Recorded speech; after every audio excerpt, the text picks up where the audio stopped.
अस्सलाम वालेकुम, मेरा नाम डॉक्टर हिरा तारिक है। I have done my BDS from Fatima memorial in 2018। उसके बाद मैंने डिसाइड किया कि मैंने इम्प्लांट का कोर्स करना है। तो काफ़ी रिसर्च करने के बाद जो टॉप मोस्ट इम्प्लांट के कोर्सेज़ कंडक्ट करा रहे थे उसमें डॉक्टर महमूद कुरैशी का नाम आया था।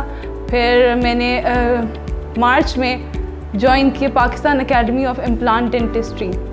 तो मैंने जितना इसके बारे में रिसर्च किया था और जितनी मेरी एक्सपेक्टेशंस थी उससे कहीं ज़्यादा बेहतर मेरा एक्सपीरियंस रहा है। डॉक्टर महमूद ने हमें प्रॉपर अपने प्राइवेट पेशेंट्स पे प्रैक्टिस करने का पूरा मौका दिया है और हमने हैंड्स ऑन करके बहुत ज़्यादा चीज़ें सीखी हैं। And I highly recommend everyone कि जिसने भी इम्प्लांट कोर्स करना है वो डॉक्टर महमूद कुरैशी पेड से अपना इम्प्लांट का कोर्स कंप्लीट करें।